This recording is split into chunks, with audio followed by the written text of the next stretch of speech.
జీవితం అంటేనే ఉరుకులు పరుగులు, ప్రతినిత్యం దేనికోసం పరుగు, దేనికోసం ఆరాటం. ఈ గందరగోళంలో ఒక్క క్షణం ఆగి మనల్ని మనం ప్రశ్నించుకోవాల్సిన అత్యంత కీలకమైన ప్రశ్న ఒకటి ఉంది. నేను ఎందుకు భయపడుతున్నాను? ఏమీ జరగలేదు, కానీ మనసులో ఒక తెలియని అలజడి, గుండెల్లో దడ, పని మిస్ అయితే, ఆరోగ్యం కుదరకపోతే నా కుటుంబం ఏమవుతుంది? ఇలాంటి ఆలోచనలు మనల్ని నిరంతరం వెంటాడుతాయి. ఈ భయాలు మన జీవితాన్ని మెల్లగా నాశనం చేస్తున్న శత్రువులు. అవి కనిపించవు, కానీ మన ఆనందాన్ని, ప్రశాంతతను చిదిమేస్తాయి. ఈ భయాల లోతుల్లోకి వెళ్ళి వాటిని ఎదుర్కొనే 5 మార్గాలు తెలుసుకుందాం. ముందుగా ఈ వీడియోకి ఒక లైక్ కొట్టండి. భయం అంటే భవిష్యత్తులో జరగబోయే ఒక అర్థం లేని ఊహాజనిత సంఘటనను మనసులో ముందుగానే ఊహించి దాని వల్ల కలిగే మానసిక ఆందోళన. ఇది ఇంకా జరగని దాని గురించి సృష్టించుకున్న ఒక అబద్ధపు చిత్రం. మన హృదయం భయం వల్ల ముందు వణుకుతుంది. ఆ తరువాత ఆ భయం మనం చేసే ప్రతి పనిలో, తీసుకునే ప్రతి నిర్ణయంలో లోపాలను చూపుతుంది. భయం అనేది శరీరాన్ని, మనసును, ఆత్మను బంధించే ఒక చీకటి. మన నిత్య జీవితంలో కూడా చూస్తాం. ఒక ముఖ్యమైన నిర్ణయం తీసుకోవాల్సి వచ్చినప్పుడు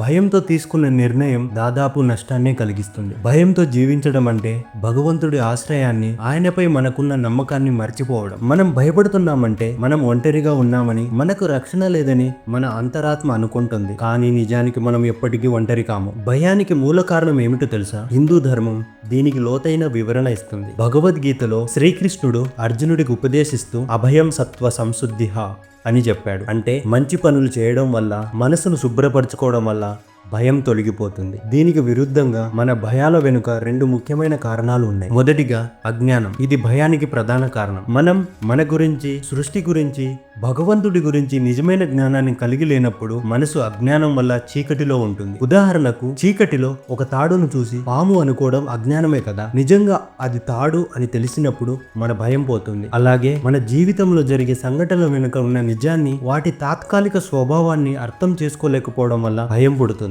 రెండవది అహంకారం. ఇది రెండవ ముఖ్య కారణం. నేను, నాది అనే భావం ఎక్కువగా ఉన్నప్పుడు మనం మనల్ని ఈ ప్రపంచం నుండి వేరుగా చూస్తాం. ఏదైనా చెడు జరిగితే నాకే ఎందుకు జరుగుతుంది, నేనే ఎందుకు ఇలా బాధపడాలి అని అనుకుంటాం. ఈ అహంభావం వల్ల మనం ప్రపంచాన్ని వ్యక్తిగతంగా తీసుకుంటాం. దాని ఫలితంగా భయపడతాం. ఒక పాపం చేసిన వ్యక్తి బయటకు నవ్వుతూ సాధారణంగా కనిపించవచ్చు, కానీ లోపల మాత్రం భయం అతన్ని అగ్నిలా కాలుస్తూనే ఉంటుంది. అది పాపపు పరోక్ష ప్రభావం మనస్సు మీదే ముందుగా పడుతుంది. ధర్మం తప్పినప్పుడు భయం మనల్ని వెంటాడుతుంది. బృహదారణ్యక ఉపనిషత్తు భయం యొక్క మూలాన్ని మరింత లోతుగా వివరిస్తుంది. ఎత్ర భయమస్తి తత్ర ద్వైతమస్తి. భయం ఉంది అంటే భిన్నత ఉంది. అంటే నేను భగవంతుడి నుండి వేరుగా ఉన్నాననే భ్రమ. ఈ ప్రపంచంలో నేను ఒక ప్రత్యేక వ్యక్తిని, మిగిలిన అంతా వేరు అనే ద్వైత భావన భయానికి దారితీస్తుంది. నిజానికి మనమందరం పరమాత్మ స్వరూపమే. ఆయనే మనలో ఉన్నాడు, మనమే ఆయనలో ఉన్నాం. ఆ అద్వైత భావనను అర్థం చేసుకున్నప్పుడు మనలో భయం ఉండదు.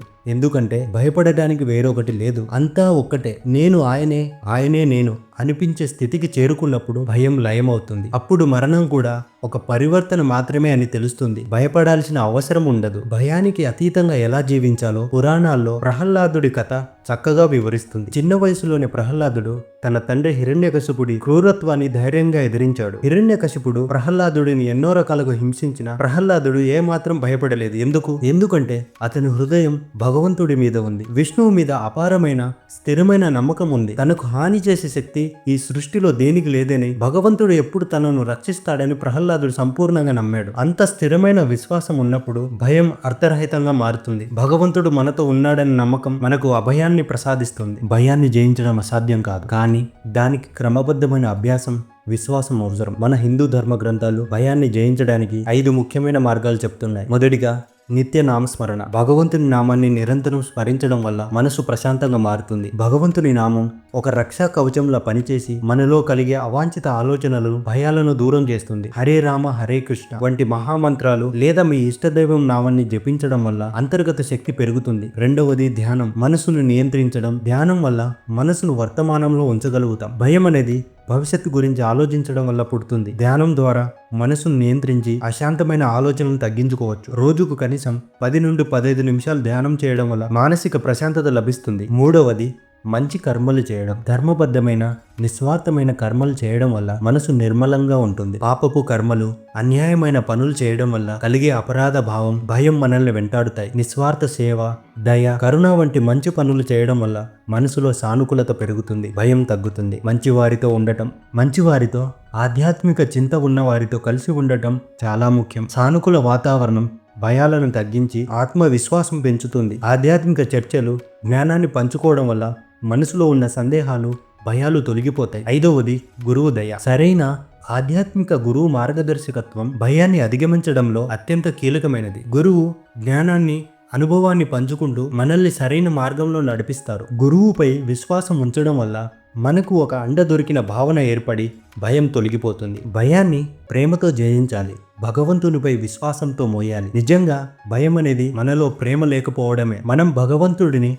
సంపూర్ణంగా ప్రేమిస్తే, ఆయనపై సంపూర్ణంగా విశ్వాసం ఉంచితే భయం మనపై శాసనం చేయలేదు. ప్రస్తుత ఆధునిక సమాజంలో ఒత్తిడి, ఆందోళన, భయం సర్వసాధారణం. నిత్యం మనం ఏదో ఒక విషయంలో భయపడుతూనే ఉంటాం. ఉద్యోగం పోతుందని, ఆరోగ్యం పాడవుతుందని, సమాజంలో గుర్తింపు లభించదని ఈ భయాలన్నీ మనసులో పుట్టేవే. అందుకే అంతర్గతంగా బలంగా ఉండడం చాలా ముఖ్యం. ఆధ్యాత్మిక సాధనలు మనల్ని భయాల నుండి విముక్తి చేస్తాయి. భగవంతుడిపై విశ్వాసం ఉంచండి. మీరు ఒంటరిగా లేరు. ఈ సృష్టి నడిపించే ఒక అద్భుతమైన శక్తి ఎల్లప్పుడూ మిమ్మల్ని కాపాడుతూ ఉంటుంది. ఆ నమ్మకంతో జీవించండి. అప్పుడు భయం మీ దరిదాపుల్లో కూడా రాదు. ఈ వీడియో మీకు నచ్చిందని ఆశిస్తున్నాను. నచ్చితే లైక్ అండ్ సబ్స్క్రైబ్ చేయండి. ధన్యవాదాలు.